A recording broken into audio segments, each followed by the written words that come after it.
Ya, puji Tuhan, bertemu kembali dalam Sapaan Harian GKJ Manahan, Kamis 23 Mei 2024. Bapak, Ibu, Saudara, dan anak-anak kekasih Tuhan Yesus Kristus, salam sukacita, sehat, dan sejahtera. Bersama kita akan membaca dan menghayati kebenaran firman Tuhan. Untuk itu, mari kita berdoa.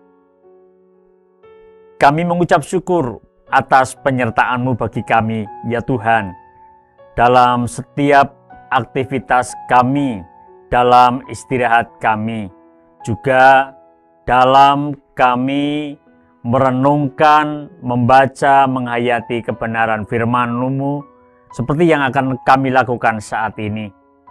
Memberkatilah kiranya Tuhan atas pendengaran kami, supaya kami bertumbuh dalam kebenaran firman-Mu. Kami juga berdoa untuk bangsa dan negara kami Indonesia. Kiranya Tuhan yang memberkati upaya kami untuk mewujud nyatakan negara yang adil, makmur, dan sejahtera. Untuk mengalahkan setiap perintangan mewujudkan negara yang adil, makmur, dan sejahtera. Para pemimpin bangsa kami dan juga para seluruh pemangku kepentingan yang ada di dalamnya, supaya kami bergandengan tangan, bersehati, bersepikir untuk mewujud nyatakan negara yang adil, makmur, dan sejahtera. Demikian juga kami berdoa untuk gereja yang Tuhan percaya untuk melanjutkan karya agung Tuhan, untuk memberitakan pertobatan dan pengampunan dosa. Kiranya Tuhan menyertai kami, semua warga gereja, mulai dari anak-anak, remaja, pemuda, warga dewasa, warga lanjut usia, supaya kami semuanya bergandengan tangan untuk memuliakan Tuhan, untuk memberitakan pengampunan dan pertobatan itu, untuk memelihara setiap iman yang telah Tuhan karuniakan kepada kami. Sungguh Tuhan, dalam pergumulan kami, dalam keterbatasan kemampuan kami dari anak-anak, remaja, pemuda, warga dewasa, warga lanjut usia, hendaklah kiranya Tuhan berkenan untuk terus menaungi kami, memberkati kami, nyatakanlah kasih karunia-Mu bagi kami. Dalam nama Tuhan Yesus Kristus kami berdoa. Amin. Ya, Bapak, Ibu, Saudara, dan anak-anak kekasih Tuhan Yesus Kristus, kita mempunyai perbuatan dan tentu ada perbuatan yang baik dan yang jahat. Kita ingin perbuatan-perbuatan yang jahat itu berhenti dan kemudian mengubahnya dengan perbuatan yang baik. Karena itulah yang dikehendaki Tuhan. Kita tahu Tuhan menghendaki supaya kita memiliki perbuatan-perbuatan yang baik, yang berkenan baginya. Dan kita tahu, kita yakin, percaya Tuhan tidak berkenan kita membiasakan diri hidup dalam perbuatan-perbuatan yang jahat. Hal inilah yang paling tidak dibahas dalam kitab Yesaya pasalnya yang pertama, ayatnya yang ke-16 dan yang ke-17 yang menyatakan demikian. Basuhlah, bersihkanlah dirimu, jauhkanlah perbuatan-perbuatanmu yang jahat dari depan mataku. Berhentilah berbuat jahat, belajarlah berbuat baik, usahakanlah keadilan, kendalikanlah orang kejam, belalah anak-anak yatim, perjuangkanlah perkara janda-janda.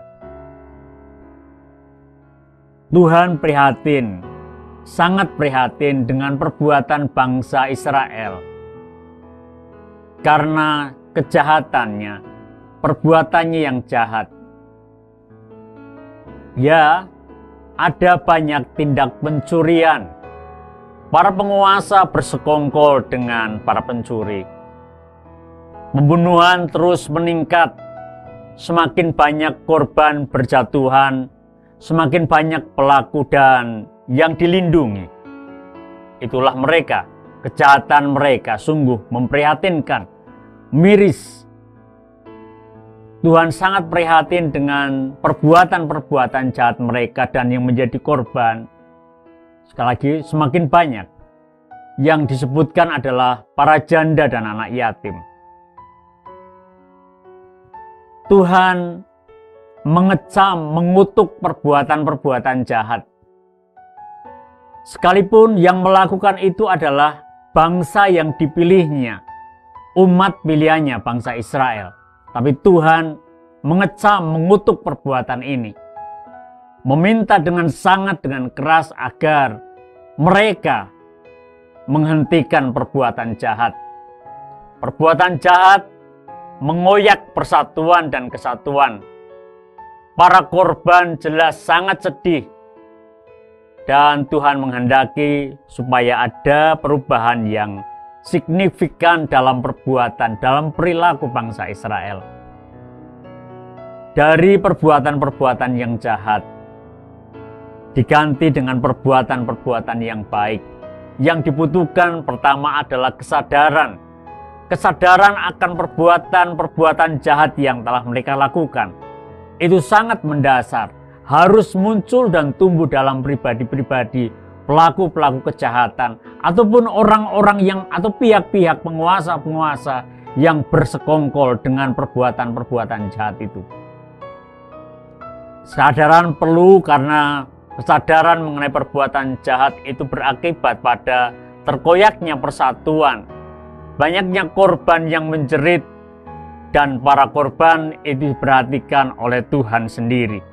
Para janda dan yatim yang tidak dibela hak-hak hukumnya oleh para penguasa, Tuhan membela mereka dan memperhatikan mereka. Nah, akhirnya perbuatan jahat itu mengakibatkan keruntuhan bagi bangsa dan negara itu sendiri.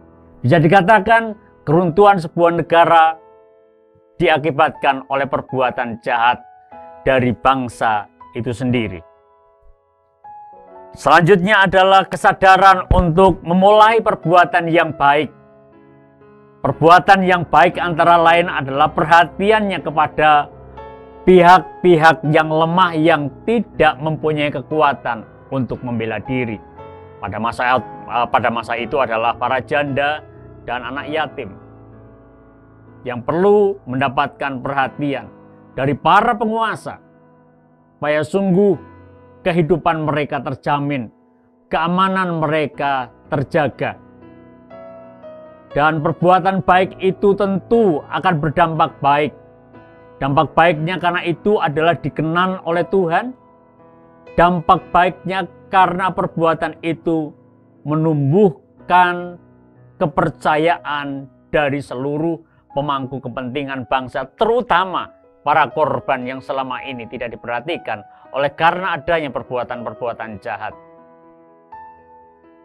Dengan demikian, upaya untuk mewujud nyatakan negara yang adil, makmur, dan sejahtera bisa manakala ada perbuatan baik yang dilakukan bersama-sama secara sengaja oleh seluruh pemangku kepentingan bangsa dan negara Israel pada waktu itu. Kiranya Tuhan memberkati dan menolong kita semuanya dalam upaya kita untuk terus mengembangkan perbuatan-perbuatan yang baik. Lakukan dengan setia, lakukan dengan tekun, dengan tetap meyakini akan penyertaan Tuhan. Tuhan memberkati. Amin.